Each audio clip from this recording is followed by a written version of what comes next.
बदलना चाहता हूं।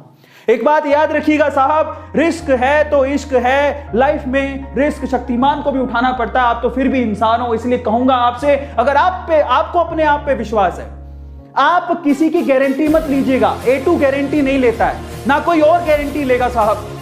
आपकी सक्सेस की गारंटी आप खुद हैं, और अगर आप खुद जिम्मेदारी उठाने को तैयार है तो मैं कहता हूं कि रिस्क उठाइए साहब, जिंदगी में रिस्क उठाइए।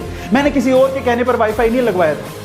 मैंने जिंदगी में जो भी किया मैं अपने रिस्क पर किया है। मैं जानता हूं मुझे क्या करना है, और मैं उसके लिए हर चीज के लिए रिस्पॉन्सिबल हूं। मैंने अपने पापा को कह दिया था, मेरे पापा कह रहे थे, एक दिन जब मैं घर छोड़ के बाहर निकला था, उसके बाद से मैं कभी घर लौट के नहीं गया हूं। 12वीं के बाद, 12th के बाद कभी घर पे वापस से परमानेंटली कभी रहने को नहीं गया।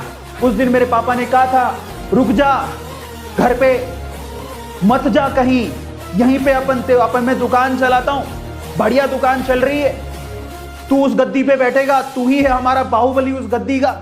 दुकान पे बढ़िया बैठ के अपन माल बेचेंगे, बैठ गद्दी पर। मैंने कहा नहीं पापा, अभी तो मुझे जाना है, इंजीनियरिंग करने के लिए जाऊंगा। आपने स्टोरी सुनी होगी, मैं काफी बार ये शेयर करता हूं। तो पापा क्या बोले पता है, रुकेगा तो तेरी जिम्मेदारी मेरी, लेकिन चला गया तो तेरी जिम्मेदारी तेरी, फिर मुझे मत कहना। मैंने पापा को क्या कहा पता है, मंजूर है, लेकिन मैं जाना चाहता हूं। इसलिए जो काम करो अपने रिस्क पर करो, जो काम करो अपने जिगरे पे करो, किसी और के कहने पे नहीं। और अगर आप लोग तैयार हो तो आज